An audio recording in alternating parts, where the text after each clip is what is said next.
चलिए आज की वीडियो में हम लोग एक्सरसाइज 11.3 के क्वेश्चन नंबर 5 को हल करेंगे।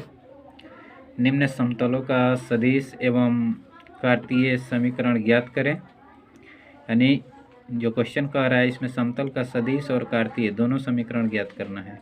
क्वेश्चन नंबर ए दिया गया है, बिंदु 1 0 -2 से जाता हो और i cap plus J cap minus के कैप समतल पर अभिलंब हो। तो सबसे पहले हम लोग समतल का सदिश समीकरण ज्ञात करेंगे। तो सदिश समीकरण का फॉर्मूला बताया गया है कि vector r minus A vector dot N vector equal to 0।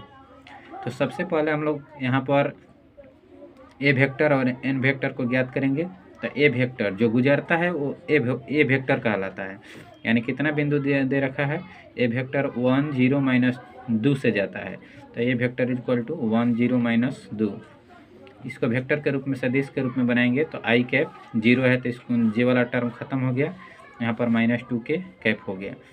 इसके बाद एन वेक्टर ज्ञात करना है। एन वेक्टर जो लंब पर स्थित होता है तो वो एन वेक्टर का मान होता है। जैसे आई कैप प्लस जे कैप माइनस के कैप, तो ये एन वेक्टर का मान हो गया। ठीक, अब इसके बाद समतल का समीकरण जो सदिश समीकरण दिया गया है फार्मूला, उसी पर इसको यूज करेंगे। तो वेक्टर आर दिया गया है तो वेक्टर आर जो कहते हैं हो गया माइनस ए वेक्टर का मान है आई कैप -2 के कैप डॉट, इसके बाद दिया गया है एन वेक्टर का मान कितना है, आई कैप प्लस जे कैप माइनस के कैप इक्वल टू 0। ये आपका सदिश समीकरण ज्ञात हो चुका है। अब इसके बाद कार्तीय समीकरण भी ज्ञात करना है। तो कार्तीय समीकरण ज्ञात करने के लिए हम लोग सबसे पहले यहाँ पर लिखा गया है समतल का समीकरण जो x1 y1 z1 से गुजरता है और लंब के दिक् अनुपात ABC है। यानी कि क्वेश्चन में दे रखा है आपको कि बिंदु इतना से जाता है, यानी कि इतना से गुजरता है और लंब इतना तक है। ठीक है, तो इसमें जो लंब के रूप में दे रखा है वहाँ से हम लोग दिक् अनुपात ABC ज्ञात करेंगे। जैसे यहाँ पर लिखा गया है समतल का समीकरण जो x1 y1 जो पहला बिंदु होगा वो x1 y1 z1 होगा और लंब के दिक् अनुपात जहाँ तक जाता है उसको दिक् अनुपात बोलेंगे ए बी और सी के रूप में। ठीक, तो इसका फार्मूला पहले कार्तीय समीकरण के रूप में लिखेंगे a × x - x1 plus b × y - y1 plus c × z - z1 equal to 0। तो यहाँ पर क्वेश्चन में दिया गया था कि 1 0 - 2 से गुजरता है तो x1 का मान हो जाएगा 1, y1 का मान हो जाएगा 0, z1 का मान हो जाएगा -2। और ए बी सी जो दूसरा बिंदु था, तो ए बी सी जो दूसरा बिंदु जैसे कि यहाँ पर आई कैप प्लस जे कैप माइनस के कैप, तो ए का मान 1, बी का मान 1, सी का मान -1 हो जाएगा। ठीक हो गया यहाँ पर। अब चलते हैं फार्मूला के माध्यम से इसको यूज करेंगे। यहाँ पर फार्मूला दे रखा है कि a × x - x1, तो a का मान देखिए कितना है 1 × x - x1 कितना है 1 प्लस b कितना है 1 और y - y1, तो y - y1 का मान देखिए 0 है प्लस c का मान है -1, z का मान कितना दे रखा है -2 इक्वल टू 0। अब 1 से मल्टीप्लाई करेंगे तो x - 1 हो जाएगा प्लस 1 से यहाँ पर भी y में से 0 जाएगा तो y से 1 से मल्टीप्लाई करेंगे तो y, ये प्लस माइनस का माइनस हो गया 1, z ये माइनस का हो जाएगा +2 इक्वल टू 0। अब x - 1 हो गया प्लस y के y, अब -1 से z से गुना करेंगे तो -z माइनस प्लस -1 से 2 से 2 हो गया इक्वल टू 0।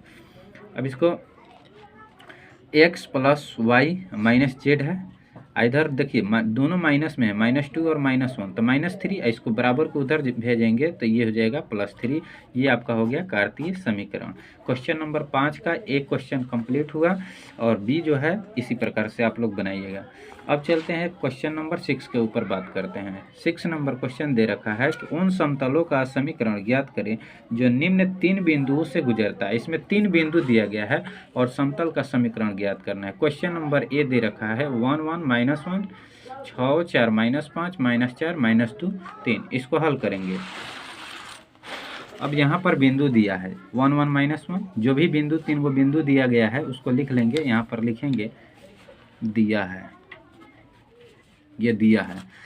अब 3 बिंदु जो दे रखा है उसमें क्या करेंगे, क्योंकि इसका फार्मूला हो जाता है समतल का समीकरण जब 3 बिंदु से होकर गुजरता है तो उसका फार्मूला हो जाएगा x - x1 y - y1 z - z1 x2 - x1 y2 - y1 z2 - z1 x3 - x1 y3 - y1 Z3 minus Z1 equal to 0। अगर इसको याद करना होगा तो ऐसे भी याद करेंगे, x x2 x3, यहाँ पर केवल x1 रहेगा, y y2 y3, यहाँ पर केवल y1 रहेगा, z z2 z3, यहाँ पर केवल z1 रहेगा इक्वल टू 0। तो चलिए भाई, सबसे पहले हम लोगों को तो x1 x2 y1 y2 z1 z2 ऐसे इसका मान ज्ञात करना होगा। तो बिंदु से ज्ञात करेंगे, क्योंकि बिंदु जो होता है एक्स वाई जेड के रूप में होता है। ये x1 y1 z1, x2 y2 z2, x3 y3 z3 के रूप का हो गया। ठीक है, इसको मान करके बैठाएंगे। अब यहाँ पर क्वेश्चन में दे रखा है कि x माइनस x1 का वैल्यू 1, y माइनस y1 का वैल्यू 1, z माइनस z1 का वैल्यू -1। तो माइनस माइनस का हो जाएगा +1। अब x2 माइनस x1, तो x2 का वैल्यू देखिए 6, माइनस x1 का वैल्यू 1, y2 का वैल्यू 4, माइनस y1 का वैल्यू 1, और z2 का वैल्यू -5 और z1 का वैल्यू -1। तो माइनस माइनस +1। इसी प्रकार से आप लोग इसको यूज कीजिएगा। ठीक, इसके बाद चलते हैं आगे, x minus x1, y minus y1, z plus z1। ठीक है, अब इसके बाद 6 में से 1 को घटाएंगे 5, 4 में से 1 को घटाएंगे 3, -5 से 1 को घटाएंगे तो -4, -4 -1 -5 -2 -1 -3, 3 1 हो गया 4 इक्वल टू 0। ये डिटर्मिनेंट के अंतर्गत रहता है। डिटर्मिनेंट मीन्स होता है सारणिक, तो सारणिक होता है। तो अभी जब ये इस रूप का हो गया तो इसको क्या करेंगे, एक्सपेंडिंग करेंगे। जैसे बताया गया आपको 4.1 एक्सरसाइज में, जो कि डिटर्मिनेंट चैप्टर है, उसमें क्या करते हैं, एक्सपेंडिंग फ्रॉम R1 यानी एक्सपेंडिंग टू R1 का प्रसारण करने पर R1 का प्रसार करेंगे। तो ये इसमें R1 कौन हो गया, R1 R2 R3। ठीक है, तो R1 का प्रसार करेंगे, ये R1 हो गया रो, इसको प्रसार करना है। तो प्रसार जिसको करते हैं उसको बाहर लिखते हैं, x माइनस 1 को बाहर लिखेंगे, और जिसको बाहर लिखेंगे उसको ढक लेंगे।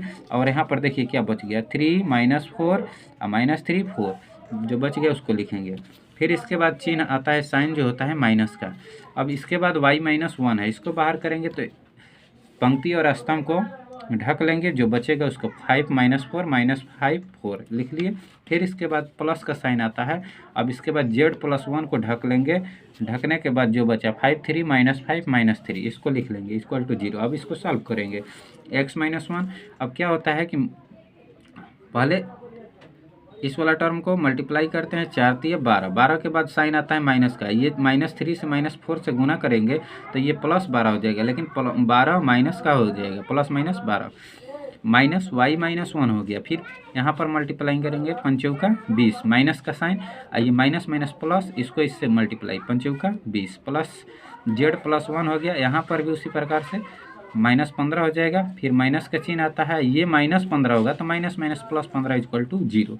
अब यहाँ पर जब हल करेंगे ना तो 12 में से 12 जाएगा 0, 20 में से 20 जाएगा 0, -15 में से 15 जाएगा 0। यानी कि जब 0 के लेफ्ट साइड वाला टोटल टर्म अगर 0 आ जाता है, देखिए 0, अगर 0 से इतना से करेंगे 0, 0 से इतना से करेंगे 0, 0 से इतना से करेंगे 0, यानी 0 बराबर जब 0 आ जाता है तो यहाँ पर लिखेंगे दिए गए तीनों बिंदु क्या होगा, एक ही रेखा में है।